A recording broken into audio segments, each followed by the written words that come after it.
Hello and welcome back to the Gamers Podcast. I'm your host LJ90. With me as always I have Lawrence. Hey everybody.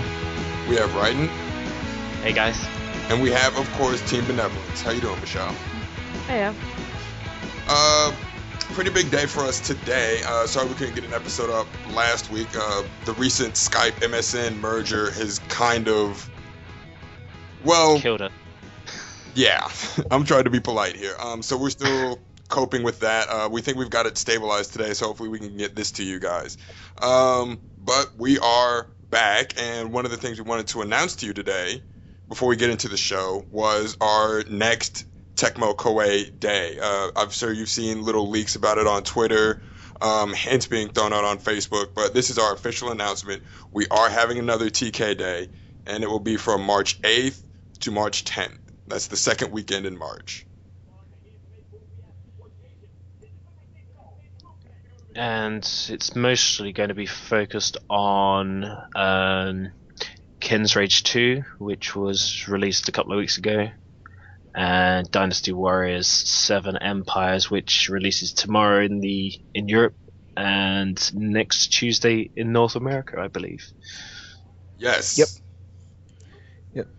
So it'll be focused on Tecmo Koei's latest releases, and we'll be having a few little contests and some little fun activities for you to take part in during the Tecmo Koei Day or Tecmo Koei weekend festivities through March 8th through the 10th.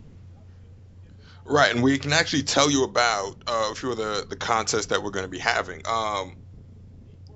Our friends at the Get Alive podcast are actually going to be running a Dead or Alive 5 tournament on the Sony side on PS3. So if you guys are interested in participating in another Dead or Alive tournament, let us know either on Twitter or Facebook. We'll have a post there if you guys just say, hey, I want to enter, and you can compete in that. We're also going to have a Ken's Rage 2 tournament on the Xbox 360. We'll give you more details about that as we get closer to the TK Day. But again, if you're interested and want to participate, either let us know on Twitter or Facebook, and then we will let you guys know the date, the actual rules as we get closer to the day.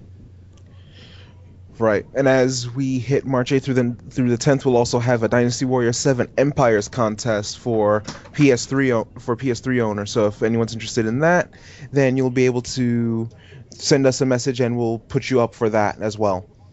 As we get more details, then we'll disclose them as we get closer to the date and as we solidify what we're going to do exactly. Right. So the best way to stay informed and the best way to participate in these contests, follow us on Twitter, keep up with us on Facebook. We'll be dropping little hints. We'll let you guys know what you need to do. So. Yeah, I mean, what I'll do is create a Facebook page like I have done on the previous TK days. I'll probably do that this weekend, so we can kind of get some people in, and I can then, when we get more information as to what we're going to be doing, I can then put the information straight into that page. Obviously we'll keep you updated through the other mediums, but all the information will be on that page.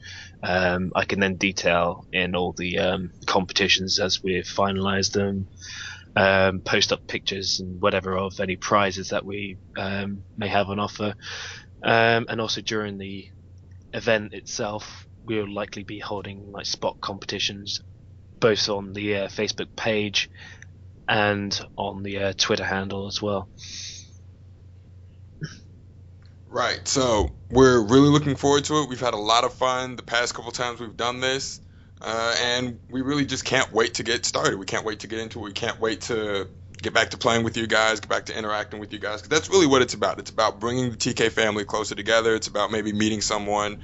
It's about maybe getting a game or two in with someone or online that, you know, you really don't see many people on your friends list playing that game. Well, hey, now you've got a whole weekend dedicated to those games that you have that maybe no one else on your friends list does. So. And hey, and it doesn't have to be a new game. I mean, you can hop onto Dynasty Warriors Strike Force if you wanted to, try and get a group of people playing on there. I mean, I did that the last couple and had a lot of fun with groups of people on that game, because not many people play that regularly anymore, but it's a perfect opportunity to do that.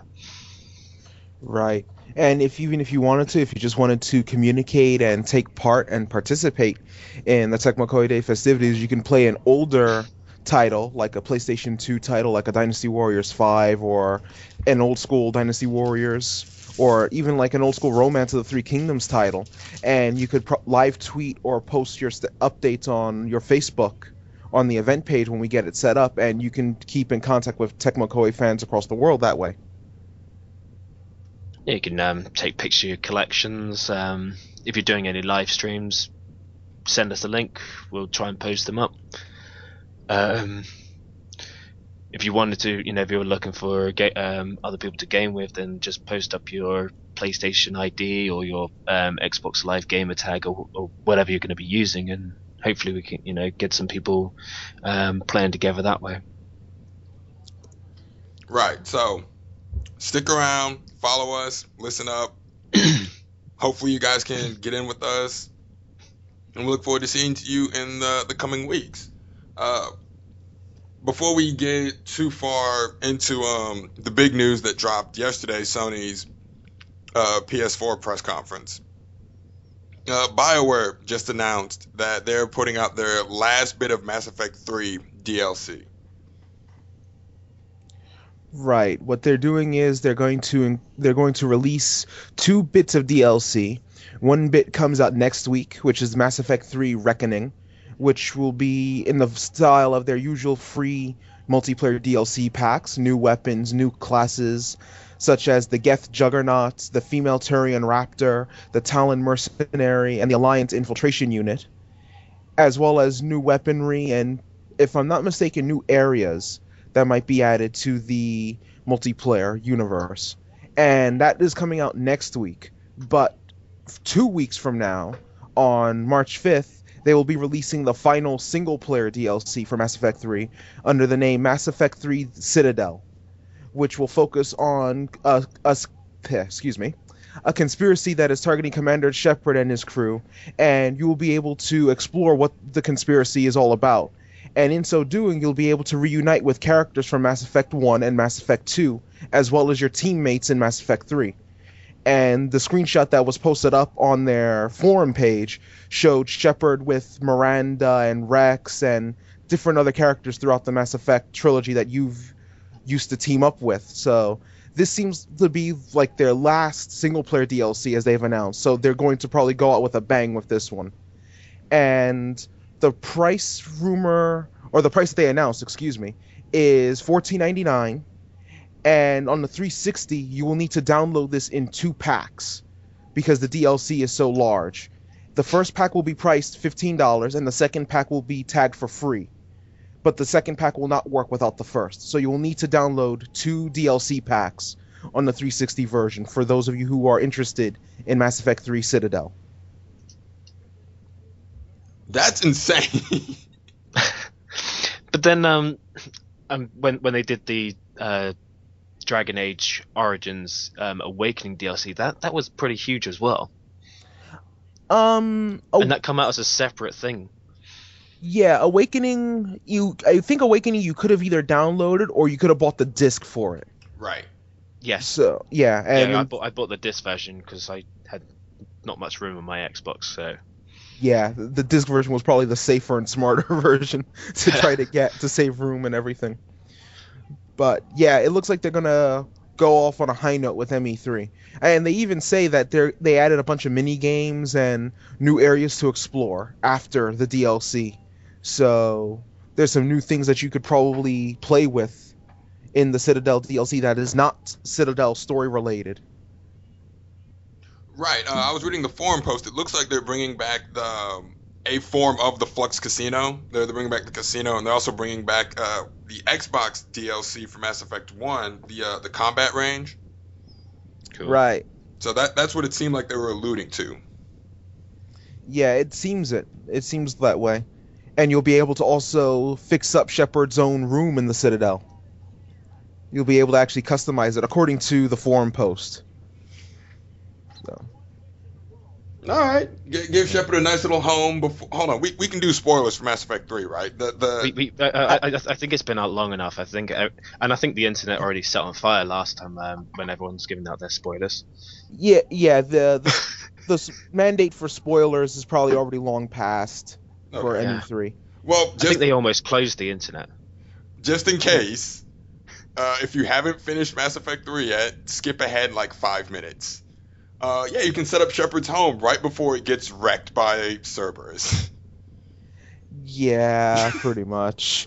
I Yeah, mean, it I don't doesn't know. it doesn't Mhm. seem to return home. Just like everything Ever. else Shepard loves and cherishes, it gets burnt to the ground. Yeah, I don't know where the DLC is going to take place unless they're just going to do it as a non-canon aside, so to speak. Or I shouldn't say non-canon, but it doesn't exactly fit in the timeline, so it's just there. But if it's in the timeline, the only spot it can be is before Tuchanka. Yeah, That's the only place it can fit, which yeah. is good because you'll force everyone to replay Mass Effect 3 again. So, yay. Damn. Yeah, I like how they go. You'll be able to continue Shepard's journey via the multiple DLC packs at the end of the original ending of ME3 before the extended cut. And now all of a sudden it's, well, this DLC doesn't exactly make sense if you beat the game and then play it. It's almost like they were trying to not say Shepard dies in most of our endings, so Yeah. Yeah. they could have just gone the Red Dead Redemption route. Main character dies, they just give you this brand new, suspiciously similar substitute. There you go. Explore the I galaxy. love kid. the Red Dead Redemption the DLC, that zombie one, the Undead Nightmare. That was awesome. Yeah, that was a nice take on, to me, Western mythology and combining it with the zombies and throwing that in together. That was a nice one. And it was so tongue in cheek. It was just, it was brilliant. Well, see, if you're gonna go zombies, you really can't take yourself too seriously. Yeah. Right. So, I don't know. I'm looking forward to it. I just finished Mass Effect 1. I'm back into Mass Effect 2. I'm trying to replay the whole thing beginning to end. And I have to say, Mass Effect 2 is that much better if you import your Mass Effect 1 save data in there. Yeah. There's just so many things that the intro comic doesn't capture that actually playing the game and experiencing it. Because when you're doing the comic, it gives you the choice: do you kill Rex or let Rex live? And it's like, okay, I have no reason to kill why would I kill him? You play the game and it's like, oh, you never want to kill Rex, but your Paragon Renegade meter may not be high enough, or you may have pissed him off royally and you have to kill him. Right. It kind of leaves things out of context with the comic. Right. Like, it just says, you want to kill him or not? Well, why would I? And then you realize, oh, my choices could have made that decision for me. Well, and especially where obviously you guys coming, because you jumped from the PS3 era, so you wouldn't even know who these characters were. Right. Yeah. So what difference does it make to you? Yeah. Should I kill him? This strangely suspicious big Krogan who I have no idea who they are and their purpose. Tough choice. Yeah, and it's just like the Ragnar thing. Do we kill the Ragnar or let them live? They've plagued the galaxy before. And I'm like, okay, seems like a no-brainer. Then actually playing the game, it's like, well, damn, you're kind of a dick if you kill the Ragnar. It's a very different thing. I mean, you make very, very different choices, don't you? Yeah, like the comic presented to you in an abstract, but actually going through it, I'm like, wow, you really have to be a dick to kill the Ragnar. Like, you really have to be a dick. Yeah. Or, just properly paranoid. Yeah, or that. It was just a shame that, and I don't know whether they've fixed it now. I mean, I haven't actually been all the way back through them. But when I got Mass Effect 2, they kind of changed my Shepard's face because they didn't have all the same options. But you can kind of get an allowance because of the the fact he goes through the atmosphere and he's completely burned to hell and whatever else. So right. So they actually let you reconstruct the face and give you a good reason to. I know on the PS3 we got a patch that fixed. Yeah, it's probably been patched. I mean, I have, because I've basically played it from the very beginning one, from the first one all the way through to the end of the third one. I've played it in one story mode, not in all in one sitting, but one story mode. I've not played a second story or a second run through or anything like that. So I haven't, I didn't want to change my story or experience something different. I wanted my one story from the beginning to the end, and so I haven't been back to it yet. Right. Well, see, that's what I'm trying to do with this one. I'm trying to do all the stuff that I either did in the comic or that I would do normally, not having future knowledge of the game. And it's a really in-depth and worthwhile experience. I would have to say, if you pick up the trilogy's the trilogy's out now for both systems. Definitely pick it up if you have the time. Uh, Right. I would highly recommend Mass Effect. Even with all the flack the ending gets for ME3, I would highly recommend the Mass Effect trilogy in its entirety. Yeah. I mean, the first game kind of has a lot more connection with, especially in the terms of the gameplay and stuff with Knights of the Old Republic. yes. Yeah. And then you can see it kind of on the second one they went more for the fluid shooter mechanic, and obviously then they adapted that even further when they went on to 3. Right. The one complaint I have about Mass Effect 1, that combat system works great for Knights of the Old Republic. Yeah, it's not so much. Yeah. I'm about to say, I think it works better on PC than it does on the console. that too. Yeah. I was gonna say it works great if you're a Jedi. Mm-hmm. Yeah, it doesn't. It never even worked well in KOTOR when you have a blaster, and when Yeah, you're I using like noticed the that. rifles and everything. It felt off in KOTOR. It was like it was meant for you to have like a vibroblade or the lightsabers to use that fight system. Yes. I must say one thing I missed when Mass Effect 2 came out was driving around the planets. See, that I could do Yeah. without. That I could do without. I quite enjoyed that. Just riding up and finding the high cliffs and stuff to just jump off. See, every time I would drive around on a planet, I would just happen to pick a planet where Thresher Mars were. Yeah. And it's like, what's that rumbling? Oh, what the god. What's up? But yeah, it's a definite recommend from me as well. So, yes, Mass Effect. Good series. Get on that. Now what the people have been waiting for, our take on the Sony press conference. Oh boy. Once again, thank you, Lawrence, for live tweeting that. I was trying to, but I got, when I actually connected to it through PlayStation Home, my connection dropped. So I was getting like sporadic updates. I was like, no. Okay, Lawrence has got it. Good on him. Yeah, see, I was watching it through my browser and it was getting occasionally a bit buggy, sound issues, and there was quite a lot of lag, and you can kind of see the peaks when there were so many people viewing the thing, and it was just getting ridiculous, especially at some of the high tech demos. Right. Right. Yeah. All of a sudden it hit like 2 million and then 3 million. I was like, wow, really? Yeah. But it was worthwhile. I think it was worthwhile. Very much so. Very informative. They showed off. I have to give Sony credit for this. They had a PlayStation 4 conference without actually showing you a PlayStation 4. And do you know what? That doesn't bother me. I mean, I think the main thing for them was actually revealing the fact that there is a PlayStation 4. Right.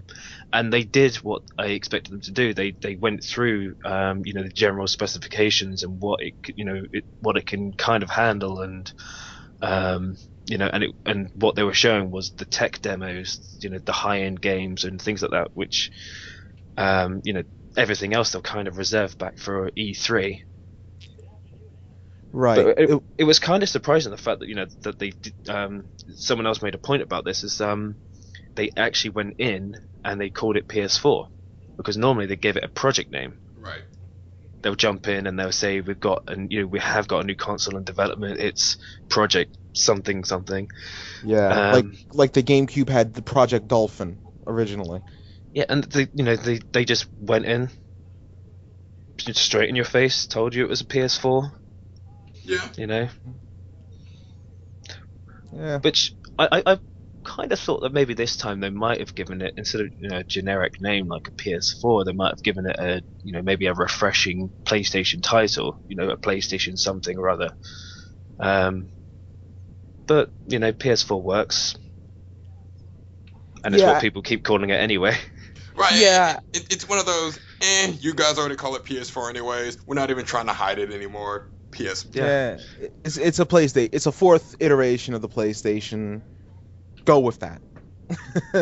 We were gonna call it Project Ouroboros, but I mean, I will laugh. Too obscure for you. I will laugh if Microsoft announced their console as being a 720, because that's what everyone's called it. No, that would be stupid. that would legitimately be stupid. Like all of a sudden it goes in a circle twice. What? It makes no sense. No. Yeah. Call it the 721 because you've gone back around twice and made a little bit of progress. I don't know, but I have a feeling they might use the term Windows in there, like they've shoved Windows in everything else. The Xbox Windows. Oh, hilarious. God. But I think they'll call it a Windows something or other. So, but who knows? They could completely ditch the brand Xbox and have it as something else. So I certainly hope not. Or just call it Windows Xbox. Or Yeah. Microsoft Xbox 360 now with Windows. Window box. Yeah. Apparently, with flowers. Apparently, the main reason why they didn't show the console at the meeting was because the design for it isn't finished. That's not that doesn't surprise me. I mean, the Wii U, when they first kind of showed that, the actual pad and everything else was completely different when it got when it finally got released. There were little changes which were made to the system and the shape of the pad and little changes to the ergonomics and stuff. So, right. I'm quite happy with having another surprise at E3. Yeah. Although one thing that won't be a surprise due to Square Enix's announcement at the event is a new Final Fantasy game for the PlayStation 4 that will be shown off at E3. Stop me if you've heard this before. Yep. Square Enix being Square Enix. But based on a kind of speculation, it's a rebranded Versus 13. But don't know yet. See, I wouldn't mind if they actually did that route, because that would be a console seller. I mean, people have been waiting for Versus 13 all this time, and if they see it all of a sudden on the next gen, and then see all of a sudden this is the game that they wanted for Final Fantasy all these years, that they've been waiting for Versus 13, I can see a rebranded Versus 13 being a huge console seller for the PS4.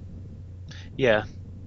As long as it's not been so hyped up, then it just disappoints at the end of it all. And that's what I was about to say. If they can just get through the initial wave of Duke Nukem Forever jokes, it could work out for them. Right. Because right now, Versus 13 is like the new Duke Nukem Forever. Right. It is vaporware at this point. But again with Gearbox, Aliens, Colonial Marines, that suffered the same fate. There was so much hype for the game. It's been in development for so many years, and when it actually gets released, it's disappointed a lot of people. And I think what kind of disappointed a lot of people more was those that got to try the demos beforehand say it was completely different. Yeah, the build at PAX was different than the final build. Yeah, and they liked the demo build more than the actual product. I mean, what does that say? There's a video that compares the demo build and the final build of Aliens Colonial Marines from side to side. Like, it goes into the demo, then it goes into the final build, and it's just totally different. The look of the demo and everything looks like an Aliens game. It looks polished, but the problem is the final build looks nothing like the demo. Yeah. It actually took steps back is the issue. Had to love the videos of the dubstep alien. I'm sure you've seen those going around. The Harlem Shake alien. Yeah, oh yeah, that's what it was. Yeah. I hate that meme. I don't know where that spawned from. Not Harlem. No, see, here's the funny part. There is an actual Harlem Shake. It came out like when we were in middle school. And I used to be was it P Diddy or something? Yeah. Yeah, P Diddy, G Dep, and Black Rob came out with a song. Let's get it. yeah, And it actually has the real Harlem Shake. yeah, and it's like basically just shaking your upper body. Yeah. None of this dry Yeah. humping stuff. Yeah, And I don't think that's there was one any way of to this. put it. I don't think there was any of that getting naked either. Yeah, I doubt that was an actual part of anything.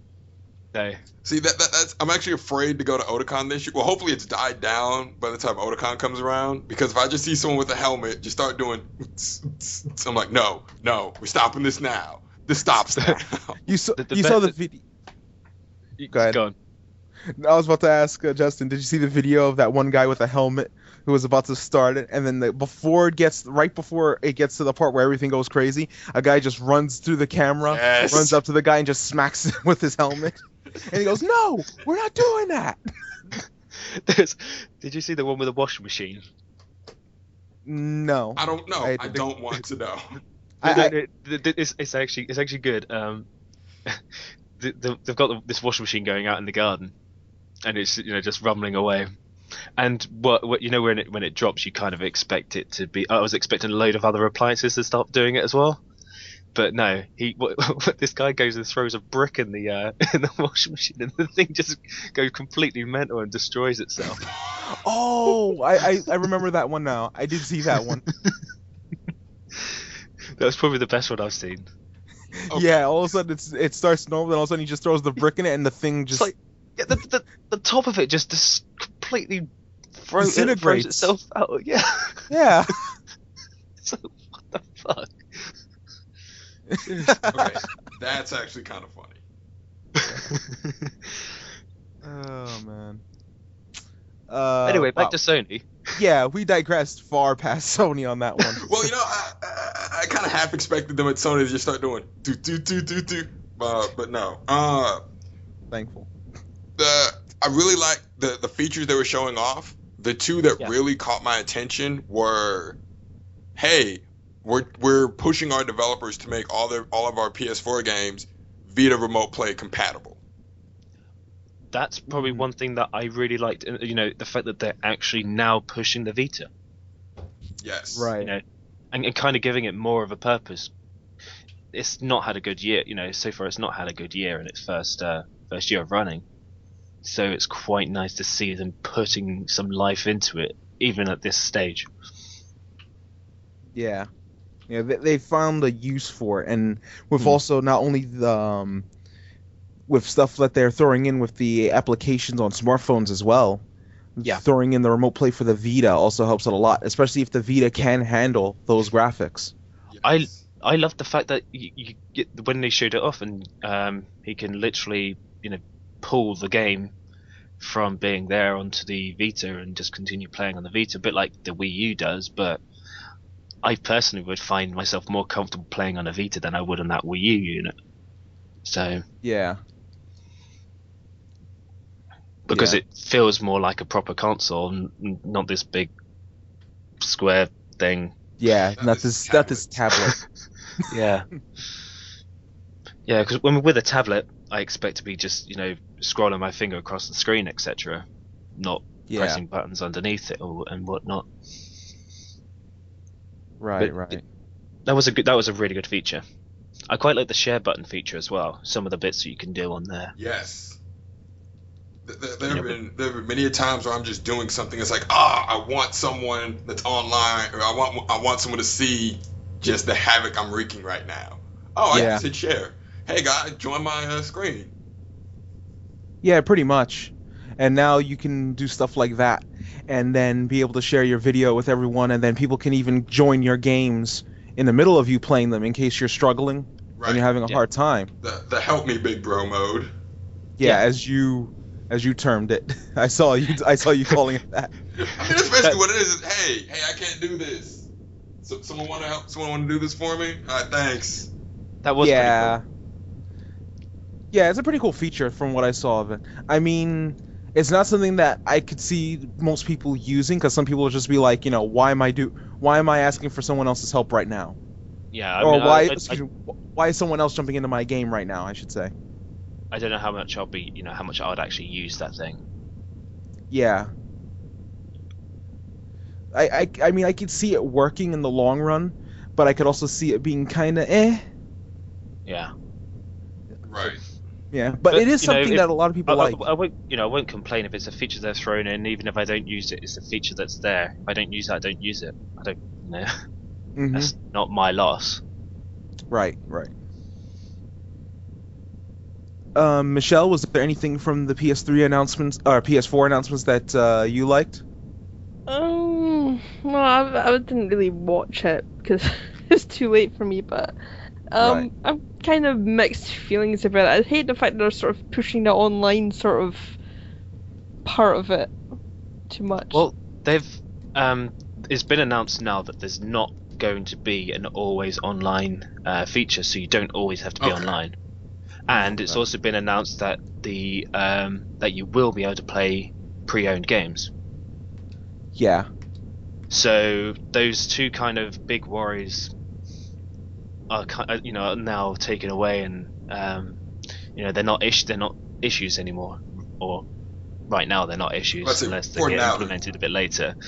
Yeah. For now, everything's fine, but all of a sudden, a later announcement will be like, "Yeah, this little thing we said here, not anymore." Mm. Like they could easily just change it, and then if it suits something that they're looking forward to developing on, or working over. right. I do completely get Michelle's concern though about just a constant online presence, because it's Yeah. like, what if I just want to do it's the same argument. What if I just want to play a single player game? I don't feel Yeah. like being online. What if the power's out? You know? Yeah. And then all of a sudden, well, that means you can't play, which really does suck. As you talk about power, that was another thing which actually impressed me was, like with all their handheld consoles and stuff, the fact that it switches off where you left off. So, you can literally like press the button and just go on in the game wherever you left off, Yeah. without any major load up or anything like that. Right. I think they took that concept from the handhelds, the recent Yes. ones that had a Yeah. suspend feature, and now they put it in a console, which is a very nicely implemented idea, in my opinion. I did like that the consoles, I should say the handhelds had that. Mm. That you could just hit the suspend and then close it, and then come back to it later. It does seem that they're trying to go for a more streamlined experience. The same experience you get on your Vita is the same experience you're going to get on your PS4. Yeah, and trying to make load screens, non-existent to some degree. Because I heard them mention that the idea of trying to load up a game and having to deal with the long boot ups, they're trying to make that a thing of the past. So this could be interesting if they can manage to get rid of load screens entirely. I'll be absolutely impressed. We'll see about that. Yeah, Because I don't see it being possible, but I'll be impressed regardless if they can pull it off. Oh, I'm sure it's possible. That's just some serious processing power behind that. So Yeah. But hey, if you want to make loading screens a thing of the past, and they're trying to, as we've heard before, they're trying to not sell the console at such a high price the way they did the PS3 when it first came out. Mm-hmm. You gotta wonder where they're gonna make up the loss, because that's a lot of power to put behind something, and you're not going to sell it at its comparative price. So you Yeah. have to make up the cost somewhere. Pretty much, yeah. The rumor price they have for it is $429 and $529, I believe, which is a weird pricing point. 'Cause it's not an even number in that regard. But that's the rumored price point that they've had. But there was nothing officially announced, so it's all conjecture. Right. All right. We will see. And then there was another rumor floating around how they may go the Xbox route of forcing the the online service to be subscription based, forcing you to pay for it instead of doing what they've done in what they're doing now and saying, well, you can have the online services for free, but if you want some of our higher end stuff, you know, just shell out a little bit more. Right, right. And with that one, see, I can see why they do it, considering what we've seen of the console so far, that type of pricing system. Because they have to, like we mentioned earlier, you have to recoup the loss somehow, right? Right. So, and the console's technology, if they can pull off what they said they were going to pull off with the online, with what they said creating the largest and fastest social network ever, with the Facebook and Ustream integration and sharing it with everyone and being able to do this without a hit in connection, I could see that almost being worth the extra price that, you know, would probably come with the online service and maybe the higher tier end of the console. Right, and not just that, just some of the other technology they're trying to put behind it. There's some serious development work that has to go into making something work not only for this console, but also work on this handheld that doesn't have the same capabilities as the console. So that makes me wonder, are they going to sacrifice quality on the PS4 to make it run properly on the Vita, or... Which end is gonna get the hit or the boost, right? Right. Or does it even need a hit or a boost? Maybe there's another way of thinking that says, no, this thing can run everything the PS4 can. I don't need to do anything to this handheld. So. Right. Could be interesting to see how they pull this off, because a lot of the stuff that they have planned looks like it could work, but it's also at the same time it also looks a little ambitious in the end of it all. Right. But I do want to see where they go with this. I am definitely interested. I kind of want to know how PlayStation Home fits into all of this, only because when they first announced Home, it was such a big deal. Now it seems they're kind of trying to get away from it. Yeah. I was about to make the joke. Is Home still in beta stage? Ha! It kind of is. When you log into Home, it still says PlayStation Home Beta. I'm like, really, guys? Really? How is it still a beta? It's been out for 3 years. You're past the beta. Just say you're in 1.0 now. Wow. They should just rename it Home versus 13. It's not out of the development stage. Well, at least with Home, you can actually run it on your console. I would be shocked if we see a versus 13 by Christmas. I would be shocked. I would be impressed, honestly. I would actually be impressed if it comes out before Christmas or something like that. All right, so what are we going to get first? Are we going to get Kingdom Hearts 3, like actual Kingdom Hearts 3, or versus 13? Well, there's the new Kingdom Hearts browser-based game. I almost threw my desk. I almost flipped my desk when you said that. It reminds me of Capcom with, what are you going to do for Mega Man's anniversary? Well, there's that Mega Man crossover game. That's what it reminds me of. Oh, man. I don't know what we'd see for... I would assume Versus, only because he has to do that first, and then maybe we'll get Kingdom Hearts 3, because it's made by the same developer, Tetsuya Nomura. Right. So I'd assume we'd probably get a Versus 13 first, since that has work actually started on it, so to speak. So I could see us getting that one, and then a Versus 13. Or actually, do you know what it'll be? It'll be Final Fantasy 13-4. Oh. Lightning returns again. Lightning returns again. 13-4. Lightning's Revenge. It does make me wonder, couldn't they have picked a better name for Versus 13? I mean, Lightning Returns, Final Fantasy 13. You would think. Nope, Lightning Returns. That's what you're getting, guys. Yeah, Lightning Returns. It's not a 13-3. It's Lightning Returns, and everyone asked for this. Mm. Oh man. Well, people What were also. some of... Hmm? No, go ahead. Go ahead. No. Sorry. You first. Mine was gonna be another subject. That's why. No, yeah, we can move on. Oh, because I was about to ask some of the specs on the PS4. What I'm computer heavy, but I'm not super computer heavy. Like I wouldn't be able to tell if the specs are fantastic or not. But from what I'm hearing, the specs are great on the PS4. Sparing you the tech intensive explanation, yes, it's pretty damn impressive. Okay. Especially given the scale of what they're trying to accomplish. Yeah, the what they're saying, it sounds pretty impressive at the moment. Hold on, I'll let me bring up the actual spec list. Okay.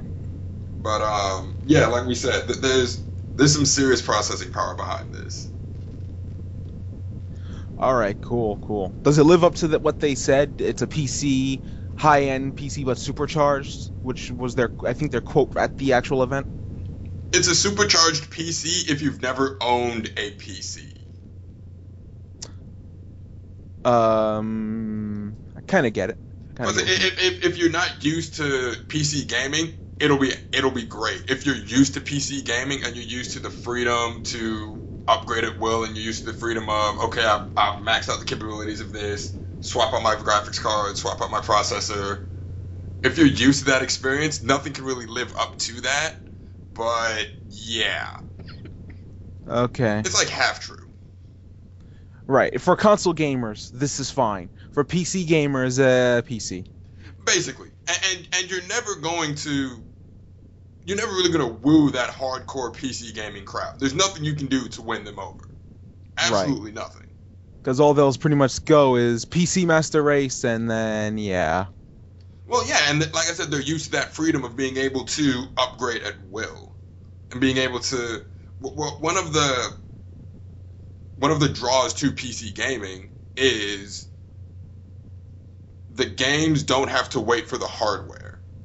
Yeah. Like, I can build a game that exceeds the current quote-unquote generation of standard PCs because the parts out there exist for me to upgrade my own PC to match that, if I'm that well invested, and most PC gamers are that invested. Well, right, because then they're able to build their own PC and build it up to their own specs and go from there. Right. Okay.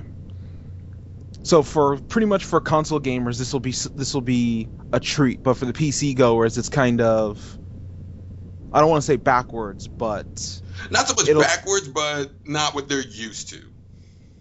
Okay. Not, like I said again, the main draw to PC gaming is the freedom. Anytime you go to a console, your freedom is taken away. Right. The modding between games and stuff like that. Right. Like some of the stuff it has, it's gonna run an 8-core processor. My laptop doesn't run that right now. Like the spec, it's got 8 gig RAM. I had to upgrade my laptop to 8 gig RAM. It uses USB 3 protocol. I think I just swapped out my ports to use USB 2. Okay, my laptop has, I think, USB 3. My laptop has an 8 gig RAM. I think it came with that, but it comes with, I think, 750 gig hard drive. Yeah. But that 8 core, I have a quad core. Yeah. So, yeah, that's a huge boost. Oh yeah, and then it's a pretty, like I said, it's a pretty big boost, unless you own a gaming PC that you've built from scratch that you've been tenderly loving and caring for. Yeah, and then over the life cycle of the console, you're going to be upgrading your PC, God knows how many times, to make it so much more better. You alluded to it in the chat. It's true for right now. Yeah. Right. Okay. So, like I said, I'm actually looking forward to it. It's probably not going to be a day one or even season 1 buy for me. you just wait till because Samurai Warriors 4 is supposed to be coming out in 2014 in Japan, so I guess you're kind of waiting for that, right? I have Yeah. given up hope of Samurai Warriors coming to this side of the pond. I'm giving up. I'm sure the game will come over to this side of the pond, but because the issue with the other one, Samurai Warriors 3, was they released it on the Wii, which didn't sell that well Right. on the Wii, and therefore they presumed people didn't want it. Shock and awe, But by the way. It was more of the case that no one was buying a Wii for that kind of game, and Mhm. if they released it on a PS3 or something, then they would have made their sales. At least a reasonable portion of their expected sales. Yeah, but they released it on a console that Dynasty Warriors fans probably didn't Own. Yeah. Yeah. So it's kind of like, why would but you? they were tapping into yet another market when like when they jumped onto the Xbox, and they kind of tapped into that market, but now they're kind of pulling away from the Xbox, and people are now disappointed about it. Yeah. It's and again, maybe there's some grand marketing strategy behind it. My thinking would be do what they did with War of Orochi. Release it on where your stable core fans are, then port it over to the other console now that it's gotten exposure, now that the fans are saying it's great if you like this kind of game. I own a Wii. I don't have many hack and slash games. Hey, here's this. Right. But I think also it comes down to monetary costs, I believe, to do the port and everything. Right. Well, I'm saying if you're going to do a port, I wouldn't just start with the port. That's a great way, as we've discussed on previous shows, to really piss off your core fan base. Yeah. Yeah. That would kind of annoy quite a few people.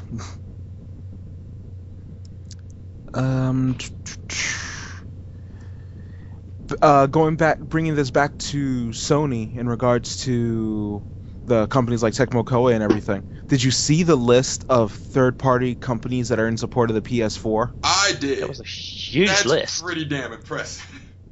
Yeah. I mean, of all the different companies that you would expect to be there were there for the PS4 as, supporting it. Either at launch or close to launch for titles and such, which surprised me about how large the list was. And I think they've got quite good independent developers support as well after the little announcement. Although some independent developers are still saying they can do a bit more. Right. We'll see, but the fact that for a next gen in its first season to have that much support. Yeah. It really does say something in regards to the quotes from developers during the presentation, where Yes. developers were saying that this is a developer's dream console. And you heard with the PS3 it was a nightmare to develop for. And now the PS4 is the exact opposite?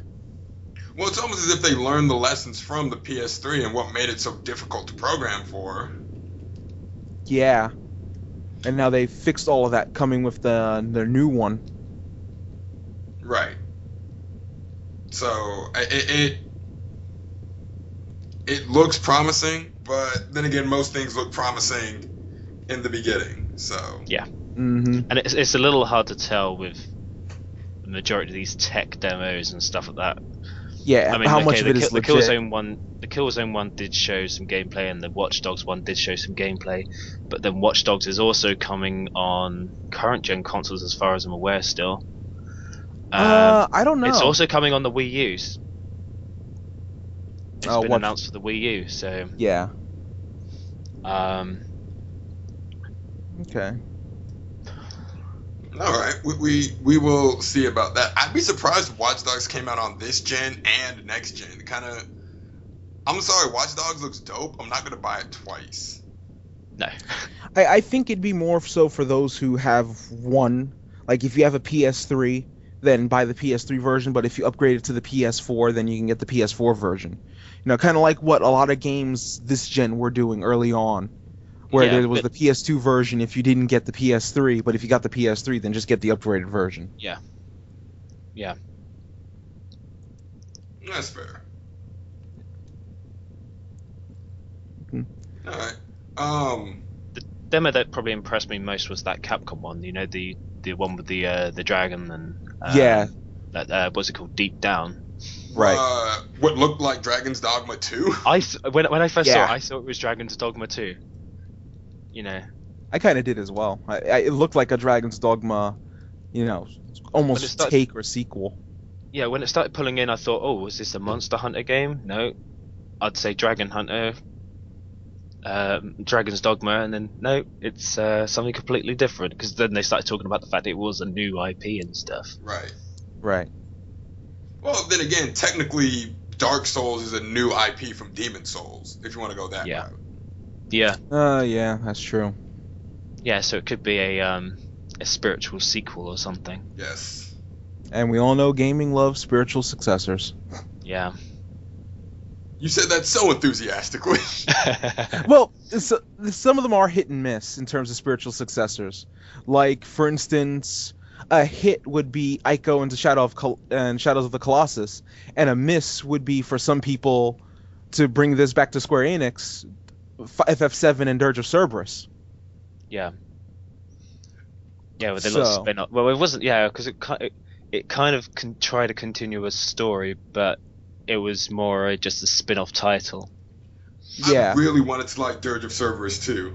I did I. tried to like it. I See, just didn't I- get there from here. It was fun in parts, but Yeah. yeah, See, I need I just to kept wanting get to a press copy through of it. I just kept wanting to press through just to see the cutscenes. that. Yeah, it really is a poor man's Metal Gear. That's what it is. It is a poor man's Wow. emphasis on poor man's Metal Gear. Wow. See, Speaking that of, blows. I saw you picked up Revengeance. Yes, I did. I picked up Revengeance. And how is it? I am absolutely loving it so far. I played through the first chapter. I'm running through bits of the game here and there as I go on. You're able to treat this like an old kind of DMC where you can do a chapter select and then get points that way in case you need to buy skills. Okay. So you can kind of do stuff like that. It has VR missions already in the game, as well as the temporarily PS3 exclusive VR missions that are coming out soon. And yeah, right now I'm loving what they did with the game so far. The codec conversations from the old Metal Gears are back. Like how MGS4 really didn't have that many codec conversations. Yeah. There are a ton in this one. What else? Graphically, the game looks phenomenal. The game's just been a blast to play, but it's platinum. You can't expect anything less than quality from them now.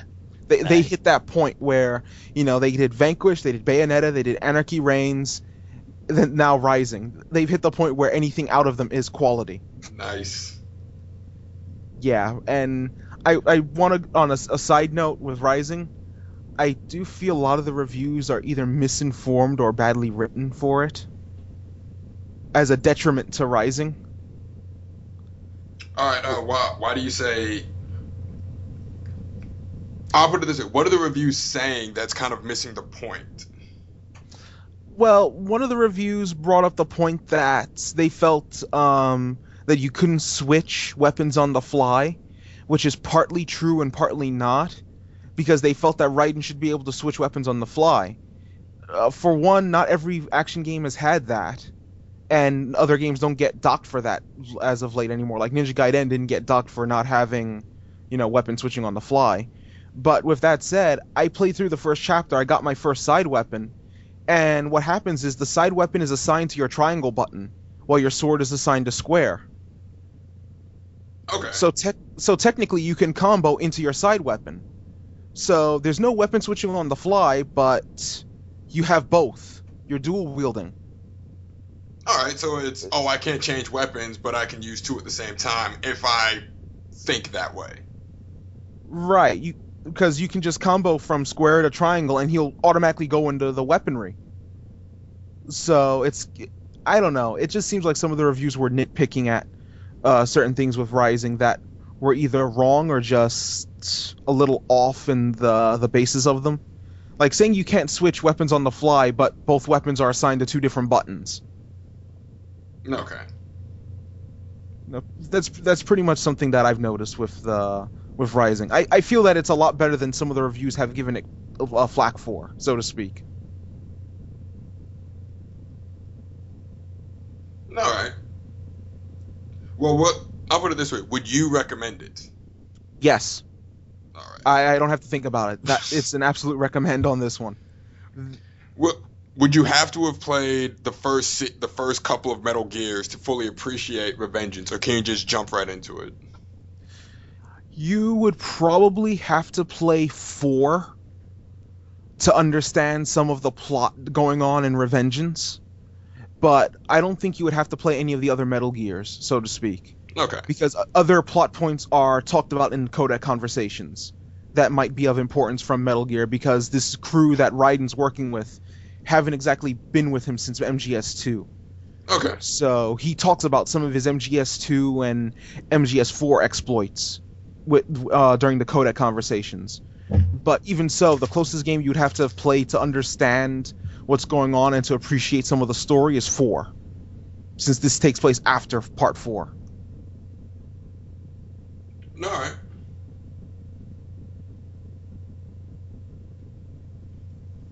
So I didn't mean to distract us from Sony. I was just you said that, and it made me think. Hey, I've seen you play this pretty much anytime I'm online, and you're online. So I figured I'd ask you about it.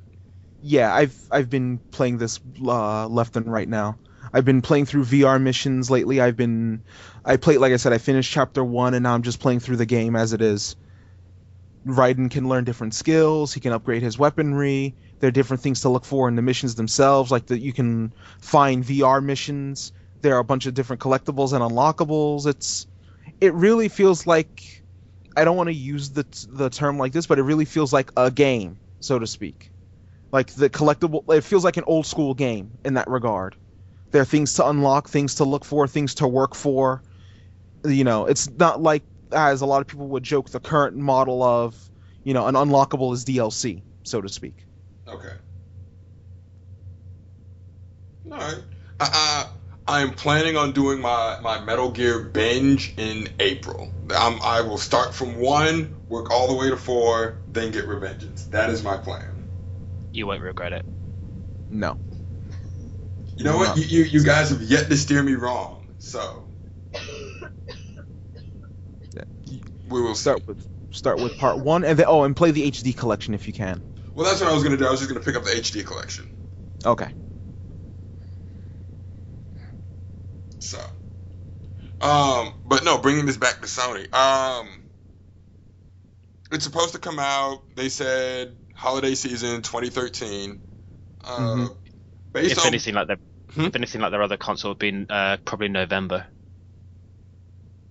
Right. Probably. Yeah. Based off just everything that you've heard and what we've talked about, do you think this is something you guys would get when it comes out, or is this something that you would say, let's just wait a little bit? I'm considering it. I have I'm currently considering it. I'm not saying any definite, but it's a reasonably high consideration right now. Right. I'm kind of in the same boat. I mean, I know if I do, it's not a case of I can get it and then put away the PS3, because there's not going to be any backwards compatibility. Right. How did we miss that? Yeah. Well, there's they said that your library of games from your PS1, your PS2, and your PS3 are going to be accessible, but that's accessibility and not compatibility. And it's probably going to be done through their cloud gaming service.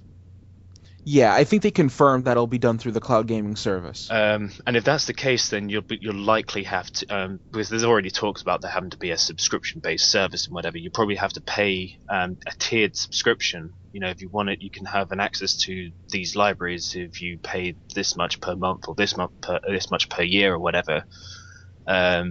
and then you probably have access to more games than you've probably got in your collection anyway. But it means you've kind of got to pay for them again if you want to play them. So if I do get one, I'll probably still have my PS3 out and available to fire up and play those games, because I don't particularly, if I can avoid it, I don't particularly want to have to play those games that I've already got again. Right. And stuff like the save files and everything might not even transfer either. But that's been confirmed. Save files won't be transferred, and nor will your PSN purchases. Oh, whoa. Yes, that came out today as well. Yes. That your PSN purchases. Your PSN purchases won't transfer to your PS4. Right, but they're looking for a way to handle that. Yeah. And whether or not that's through the Vita, I don't know. Right. So that's why to me it looks good. I mean, the game lineup looks nice so far for the new PlayStation, but the problem is stuff like the compatibility and between the compatibility with the PS1, 2, and 3 games, so you have the cloud streaming and the PSN titles not transferring over. To me, that can be enough of a deal breaker. I mean, they've already handled the whole, we're not going to block used games. If you buy a game, you're expected to be able to use it wherever on any console. But now the other thing is the backwards compatibility issue, which is a pretty big one for those who have invested in the PS3 for this long. Right. I mean, I can kind of. Jim Sterling put a thing out today, and he said, he was saying, that you can understand why people obviously do keeping their previous consoles going, but if you're going to make an upgrade, then you're upgrading. What's the point in moaning about not being able to go backwards? But for a lot of people, I mean, say he kind of put these examples. If you upgrade your cell phone, you don't tend to keep your old cell phone. If you upgrade your TV, you don't tend to keep your old TV. But the way I see those is they feel more peripheral than they do like part of my hobby. So they won't, so I won't need to use those again. But I would, in line with my hobby, I would want to go back into my old games collections and stuff. Right, and not only that, but the thing is when you upgrade like a phone or anything, the phone, when you upgrade a phone, it fulfills the same exact usage but upgraded. Wow. Whereas if you upgrade a console, go from like a PS2 to a PS3 to a PS4, it's losing the older stuff and replacing it with the new compatibility. Like the new current PS3s don't have PS2 backwards compatibility, for instance. Kind of get that with some Apple products. I mean, there was a lot of things which I bought on my early gen like Apple products, which were later suddenly not compatible with the newer products, so they got completely made redundant, even though I'd paid for them. And if I moved from, I mean, I'm currently using an Apple product phone, an iPhone. If I moved from having that to then wanting, if I thought that a Samsung or something else was better, I can't transfer everything I've paid for and move those onto another system. Right. And to me also, what also doesn't hurt or doesn't help is, in the example of the phone outside of the plan that comes with it or whatever contract you might have to sign up for, it's a one-off payment. With something like, let's say, the console, it's the payment for the console plus $60 per game now. Yeah. That adds up to a huge loss in regards to, well, I can't play any of these games anymore. So let's say your library is like, I don't know, let's say 20 games. $60 times 20. Yeah. Yeah, it's a hit. Well, you can just imagine how well is it Best Buy over your way that takes on is it Best Buy or is it GameStop or whatever takes on traded games and stuff? They're probably going to do well if people take on the console and want to get rid of their old ones. Yeah, GameStop. Right. Yeah, and then we've got Game over here, and they do pretty much the same thing. Right. I don't know. That's the one thing that is holding it back from it being a must buy. Because looking at the titles, I mean, Killzone Shadowfall looked amazing. Yes, It did. It looked amazing, but I didn't quite see any massive innovations with regards to the actual game. It looked stunning, but there was no real innovation in the game or anything. It just looked good. And I guess that's kind of what you're going to be getting going forward. Is you're going to be getting a lot more, because pretty much all the genres are and most bases are covered now. It's hard to kind of create something which is really unique, that's going to draw players in. So you're going to get a lot of more generic titles just looking good on a on a different system, maybe setting a slightly different world or different weaponry or something like that. But it's hard to make something unique nowadays because pretty much most bases have been covered. Right. And to me, I think we hit the point where innovation, as great as innovation is in gaming, if you can innovate something, I feel that it shouldn't be something that should be taken, I don't want to say seriously, but to the point where it knocks points off of a game if it doesn't innovate. Like, if the game is still a good game, then it's still a good game, even if it doesn't tread new ground. And when people seem to talk about innovation, especially when it comes to hardware, they seem to talk, when it comes to like console hardware and the software, they seem to talk about gimmick. And a lot of gamers don't want gimmick. No, they just want game. Yeah. That's to me one of the things that hurt the Wii U when it launched. Yeah. It became more gimmick than game. And now it's, again, Nintendo hit the point where they're once again behind. They just released a new console that barely matches this gen, and the PS4 was announced. I don't see how. I'm trying to wrap my head around this with Nintendo, because I think they thought that they would actually be able to match, what could be the future of gaming, and then the PS4 announcements, and we see Killzone Shadowfall, we see Infamous Second Son, we see Knack. Yeah, all these games that came out that looked good, that looked like Pixar level animations. And that's one thing I kept seeing over and over again during the demos. This looks like Pixar.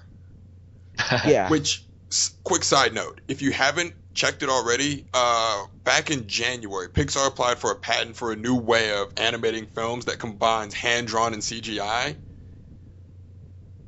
I believe it's called Paper. Like, if you just Google Disney Paper or go on YouTube and look that up.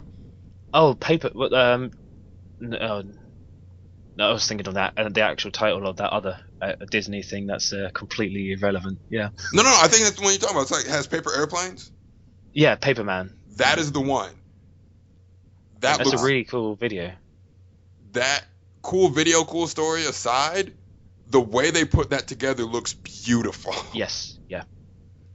Wow, I'm gonna have to see. Yeah, Pixar is.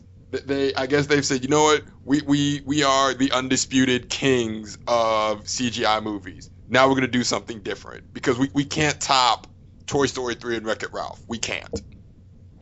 And yet they're gonna try a Toy Story 4. That's a lie. No, I refuse to believe that. I refuse. That. I know.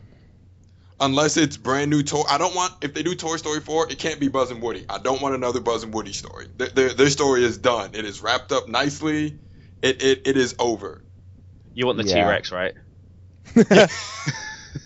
Give me a Rex and Potato Head story. My arms can't reach. Oh man. Oh. No, apparently Pixar denied it, so it looks like it's not happening after all. Oh thank God. Because Toy Story 3 ended too perfectly. It's alright. There's always Monsters Inc. 2, which I do actually want to see. I quite like Monsters Inc. It depends. Monsters Inc. 2 is either going to be awesome or horrible. It's not going to be in between. This is the thing with sequels, right? It's either going to be Toy Story 3 levels of good or Cars 2 levels of horrible. Oh. Well, Cars 2 does great in the under 6 market. I want to see it. What about Incredibles? Have they got a sequel coming out? Because that that's another one. The Incredibles was another Pixar film that I really loved. Hmm. I could see that. I could see Incredibles too. I think that would work. It could, because it's all superhero based. Yeah, you can always Pixar, have what a are you superhero. playing at? Do it. It really could work on that front. Michelle, what do you think of the PS4? Is it a must buy for you? Is it a wait and see, or? Yeah, probably a wait and see, because I mean, I only got my PS3 only cost me, well, my second PS3 only cost me £80, so I wouldn't really want to sort of have to pay for a console that's at least going to be triple that amount, you know? Fair point. Right. Well, and the fact that you can play all those Dynasty Warriors or Samurai Warriors games or whatever that you've got imported from Japan Yeah. on this Yeah. console. That was another thing which wasn't actually announced. I mean, it may be something that's announced at E3 or closer to closer to the actual launch, but whether or not it's region free, judge from based on previous Sony products or most previous Sony products, I would say it would be, but I couldn't tell you. I wouldn't know. Yeah, it's hard to say because obviously the PS2 was not region free. Had to do that whole process with it and everything. So, whether or not this next one is region free, and whether or not Michelle can still be, if she got a PS4, whether or not she can still import her treasure boxes. Otherwise, you're just gonna have to look at them. Doesn't Yeah, I wouldn't have a problem with that. I say, don't you have another one coming next week? Are you getting the Dynasty Warriors 8? Yeah, Dynasty Warriors 8, so that'll probably get here in about 2 or 3 weeks. Customs permitting. Yeah. Oh man. Yo, next week, Dynasty Warriors 8, Dynasty Warriors 7 Empires. Just take my money. I'm. On the Dynasty Warriors 8 thing, you've now seen what we can only assume is the full roster of characters. So. Right. Unless they want to sneak anyone else in there. Yeah, I mean the only place they can sneak someone in is in the other faction because they've done the PV videos for all the 4 kingdoms. So they haven't done a story trailer yet for the other kingdom, which is supposed to be getting a story. They're getting a story this time, as opposed to the last one that they didn't. Right. And they are also bringing what if scenarios in there as well. What's in there? Another thing this year, this week's announcement was the introduction of what if scenarios. Oh, right. Well, I guess you can only tell the 3 Kingdoms story so many times before it's like, okay, where do we go from here? Yeah. One of the what ifs. If they didn't tell the one, if they didn't tell the story, they couldn't. It just wouldn't appeal to the fans so much, would it? They may as well just completely rebrand it as a different title and just keep the combat. But I don't know how appealing that would actually be to fans. I think they seem to want the same stories just told better and better each time. Right. One of the what ifs I'm interested in that they announced was what if. Actually, 2 of the ones that I'm very interested in. The first one is what if Zhou Yu survived to see the battle at Hefei. Ooh. And the other one is what if Shu Shu defied Cao Cao's orders and arrived to help Guan Yu at Fawn Castle. Well, if they're doing what if scenarios, there's one that they have to do. Which is that one? What if Guo Jia survived to see Chibi? Yes, they confirmed that one. That's all I want. They confirmed that. So now you're a very happy Justin, right? I am a well. No, I shouldn't be happy, Justin, because I'm going to do it from the Shu side, and it's going to end horribly for me. Horribly. Wait, no, Chirby from the Shu side isn't too bad. If Guo Jia's alive. Well, yeah, that'd be the problem. Well, it just means that we will get squashed. Shu will be fine. Yeah, it'll be like, yeah, we did our wind magic. You're good. All right, we made the wind blow. You guys are on your own. I'll holler at you later. Yeah, basically. Oh, I do want to see how they're gonna rewrite Fawn Castle with Shushu under Shu side. I mean, if Shushu can actually manage to rescue Guan Yu from Fawn Castle, I am definitely interested to see how that will play out. I can just see the epic rage afterward. You still have to have the Liu Bei rage face that. So Wu betrayed me and tried to kill my brother. Everyone leave the room. Yeah, I could actually see how that would play out and see how it seems like they're trying to push Shushu as like a new strategist type character, Yes. and now putting him up against Lu Xuen and Lu Meng in terms of strategy, and Sima Yi, I think, as well at Fawn Castle. Well, see, that's one of the reasons why I love the Empire series so much. I'm going to get to do that in 5 days. Yeah, Yeah. because you can pretty much create your own what if world. Yeah. Yeah. Well, I'm. This is just assuming we get the same DLC that Japan got. One of the scenarios is Fawn Castle. They have DLC scenarios for Empires? Yes. Yes. Yeah, they don't come in the What? first batches. I did actually post a link to the DLC page to someone on our Facebook page because they were after asking whether or not we'll receive such and such DLC. So I just pulled up that and I said we'll likely pretty much get the same DLC. I mean, there's probably going to be some which we don't get because they're kind of tied in with brands that are specific to Right. Japan. Right. But we're probably going to get most of the DLC and probably in the same kind of sequential order. Right. We get some edit armor sets. Like I said, we probably won't get the proprietary ones, but they remake the old Dynasty Warriors 4 and 5. Excuse me, Creator Warrior outfits, so you get those. We get some brand new ones. As far as the scenarios, There are some other officer outfits I think that come in there. right? Yeah, the scenario. We get for What, the scenarios, we get Wuzhang Plains. We get a what if battle where Dion Wei, Gan Ning, and Zhang Fei are all like, all right, who's the strongest one of us? Right. You get a what if scenario for Fawn Castle, and then you get a what if scenario for what if you want Shao 1 Guandu. Oh, that's interesting. You get the scenario for what happens directly after Hulao Gate.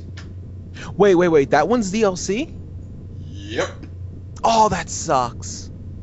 That was always one of my favorite scenarios to play. DLC. So, It's free in Japan, so I can assume it's going to be free for us.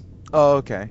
But I always loved playing that scenario in Romance and even the early Empires games. The Warring Lord scenario, I think it was Yes. called in Romance.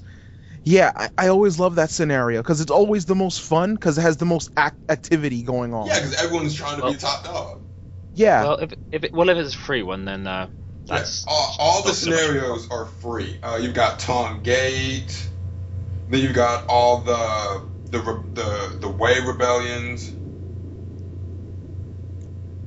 Wow. I think it's looking I think good. it's all the outfits. The outfit packs are charged. I'd say I'm Yeah. waiting for the patches. That's what I'm waiting for because we get a lot of good stuff coming with the patches. But Especially this week's Japan patch was. You say that had colors, and I believe from the DLC schedule, because you can get little samples. There's also additional voice types that you can put into your creator character. that is correct. They get new voice types, and for the colors, they give you your standard 256-bit colors. Which is really cool. Yes. Okay. And other things like being able to actually leave a force, extending your roster from 20 to 40 characters. It's going to be a lot of fun. I can't wait. You think maybe some of these patches were already added to the game to begin with? See, Like some of the DLC hairs were added to the demo? Whether or not they were actually in the game to begin with on the Japanese version, they could have been on the game to begin with on the disc version over here, Mm-hmm. because the stuff's there now. Yeah. And I don't know about the deal. I don't know about how it works when it comes to the download games. I mean, I assume it's basically just a complete copy of the disc base that we get over here, considering you got the same translation options and everything else. Yeah, it's the same thing. We have to wait for the patches and everything. Yeah, It's the same thing as just on the console instead of on the disc. yeah. Right. But I'm not fussed. If it's free patches, I'm not fussed by that. Right. There's so much content in the game to begin with. That when that stuff trickles in, that's just going to expand. Give it a little bit more life. Right. And I was asking around for people that actually had it. I was saying, are the 3 patches included on the final build? And it doesn't look like they are, so I guess we could expect those later on down the cycle. Yeah. So Okay. we have a lot to look forward to in the coming weeks. As we start to wrap up here, we've got these new releases coming out. We've got more inevitable PS4 news coming out. I'm sure Microsoft is going to try to do something to take all this shine away from Sony, because this can't be making them happy at the moment. Yeah. Did you see Major Nelson's post? I did No, not. I did not. Major Nelson tweeted. Actually, I have the tweet on my Facebook page. I can give you the exact quote. If this hurries up and loads.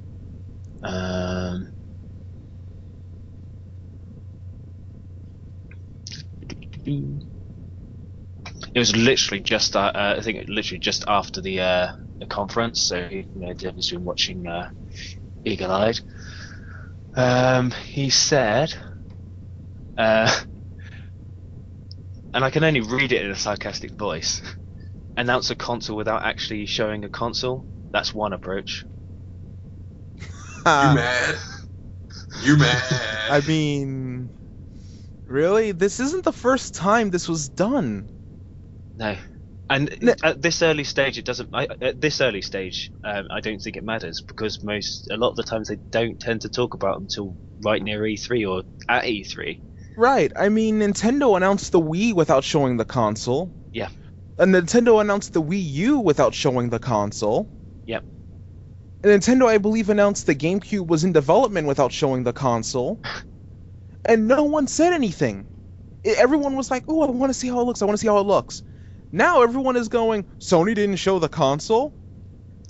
I mean, it's a funny thing to say, but like we said, it's really not critical to what they're trying to present yesterday. Yeah. I mean, this was about the software and the hardware. Yeah. We'll see where everything meets, probably at E3, I suspect. I think what they wanted to do was kind of just debunk the whole, debunk a few of these rumors that are going about. Yeah. Actually make an announcement that there is something there, even though everyone already knew it was. And but actually just to make it official. Reinforce the name. And then obviously give out its, what its capabilities are. And it kind of whets that appetite ready for the next big bulk of information you're going to get. Yeah. And the design, even by Sony's admission, isn't final. Right. No. So, which, in the grand scheme of things, console design is probably the last thing you worry about. What you worry about is the firepower behind it. Yeah. Mm-hmm. So it's probably in a box at this point. Yeah. No, it's probably in a black box at this point. Like normally when you're building hardware and you just want to get something running, just put it in a black box. But you've basically just got the components shoved into a box that's that can run everything. Yeah. Right. Without actually having a design in place. Right. Yeah. So, Michelle, anything you wanted to add? Not really. Okay. well, that we'll be looking forward to that as well. We'll also keep you posted on new TK Day announcements, including the rules of our tournament and the rules of our Empires contest. I will also try to get up the final video of our Dynasty Warriors 7 Extreme Legends series up either today or tomorrow morning. And then the next video series I'm going to do is just a simple Let's Play of Dynasty Warriors 7 Empires, which may or may not include a live stream. You guys would have to let us know what times would be best to actually show you a live stream. So. Right. Oh, speaking of Empires, I saw your Empires demo playthrough in English. Yes. You mentioned that you were going to ask me about that hair. Oh God, I completely forgot about it. Yeah, I don't know what that hairstyle in Empire is even called. It's that one hairstyle where you have like the hair is flat down, but it has that one like strand of hair that just sticks straight up. Yeah, it's like a little antenna with hair. I'm like, what is that? Ah, that's okay. That's in the accessories, the head accessories bit. Yeah. Yeah, Yeah. There's two things you can get, the one with the one strand or the one with two strands. yeah, the closest thing I know that I would call that by, Something about Mary. Oh, Mary. no. I know. The one I was actually thinking of was, and this is probably gonna date me older than I actually am, alfalfa. Yes, little rascal. That is the closest thing that I could think of to call that hairstyle. I've not added that to any of my my warriors I've created so far. I don't blame you. I'll do it later. Oh no. Yes. Okay. All right. Well, that's going to Important do it business. for us today. As always, we appreciate you guys hanging out with us. We appreciate you, supporting us and all that you do. We will be back in 2 weeks. Actually, yeah, we'll be back right in time for some last minute TK Day announcements, and we hope you will join us when we do.